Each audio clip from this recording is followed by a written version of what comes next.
ভারতের পররাষ্ট্র মন্ত্রণালয় একটি বিবৃতি দিয়ে বলেছে, সংখ্যালঘুদের উপর হামলার ঘটনায় অপরাধীরা যেখানে ধরাছোঁয়ার বাইরে সেখানে একজন ধর্মীয় নেতা এসব অন্যায়ের বিরুদ্ধে কথা বলছে, তার বিরুদ্ধে পাল্টা অভিযোগ এনে গ্রেপ্তার করা হয়েছে।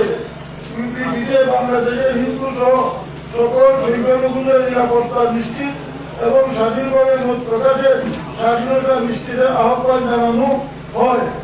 অথচ ভারতে অহরহ মুসলমানদের উপরে জুলুম নির্যাতন করছে, একের পর এক মসজিদ দখল করে মন্দির নির্মাণ করছে। সেই ব্যাপারে মুসলিম রাষ্ট্রগুলো কোনো কথা বলছে না। অন্যদিকে ভারতের উদ্বেগ প্রকাশের পাল্টা বিবৃতিতে বাংলাদেশের পররাষ্ট্র দপ্তর বলেছে, অতীত হতাশা ও গভীরভাবে অনুভূতিতে আঘাতের সঙ্গে বাংলাদেশ সরকার উল্লেখ করছে যে ভুল তথ্য ছড়িয়ে দিচ্ছে।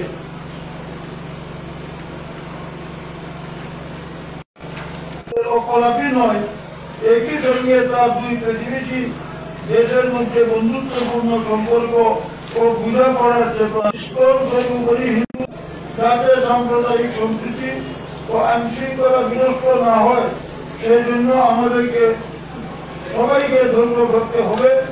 দেশি বিদেশি ষড়যন্ত্রকারীরা যাতে সুযোগ দিতে না পারে সে বিষয়ে আমাদের সতর্ক থাকতে হবে। ঈশ্বরের বিরুদ্ধে বলা মানে সনাতন ধর্মাবলম্বীদের বিরুদ্ধে বলা নয়। হিন্দু ভাই বোনদের সতর্ক হতে হবে যাতে ঈশ্বরের পাতা ফলে কেউ পা না দেয়। আমাদের দাবি, উগ্র সংগঠন ইসকনকে বাংলাদেশে নিষিদ্ধ ঘোষণা করতে হবে। এই গ্রুপের সাইফুল ইসলাম হত্যাকাণ্ড সহ ইসকন সংগঠিত সকল অপরাধের সুষ্ঠু বিচার করতে হবে। সাম্প্রদায়িক উস্কানি বা দাঙ্গা হাঙ্গামা পরিস্থিতি তৈরির উপচেষ্টা চালনাকারীদের দ্রুত আইনের আওতায় আনতে হবে। সম্মানিত ইমাম খতিবদের প্রতি আমাদের আহ্বান, আগামীকাল শুক্রবার মসজিদগুলোতে আপনাদের বয়ানে উগ্রবাদী ইসকন সম্পর্কে সচেতনতামূলক বক্তব্য রাখবেন ও জনগণকে এ ব্যাপারে সতর্কতা অবলম্বন করতে অনুরোধ জানাবেন এবং সাম্প্রতিক কালের ঘটনাকে কেন্দ্র করে যাতে কেউ বিশৃঙ্খলা বা দাঙ্গা হাঙ্গামা সৃষ্টি করতে না পারে এর প্রতি সবার দৃষ্টি আকর্ষণ করবে। আমাদের আহ্বানে সাড়া দিয়ে সাংবাদিক বন্ধুগণ এখানে উপস্থিত হয়েছেন, এই জন্য কৃতজ্ঞতা জ্ঞাপন করছি। আমাদের বক্তব্য আপনাদের বহু প্রচারিত মিডিয়ায় প্রচারের জন্য আহ্বান জানাচ্ছি। উপস্থিত সুধী মন্ডলীর প্রতিও কৃতজ্ঞতা জ্ঞাপন করছি।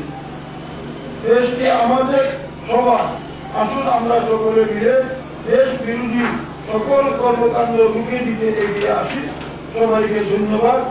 সমমনা ইসলামী দল জুমের পক্ষে আব্দুর রব ইউসুফি, সহসভাপতি জিবুর ইসলাম বাংলাদেশ।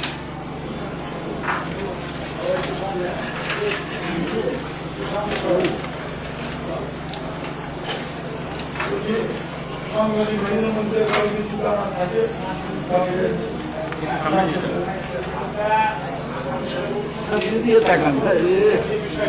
বলতে হবে, নিজের মধ্যে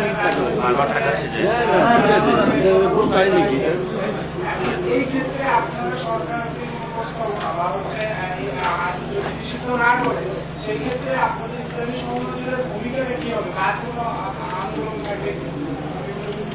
আমরা মনে করি আমাদের সরকার এই ব্যাপারে সচেতন আছে, ইতিমধ্যে সরকার প্রতিক্রিয়াও দিয়েছে। সেই হিসেবে আমরা মনে করি সরকার এই ব্যাপারে ব্যবস্থা গ্রহণ করবে।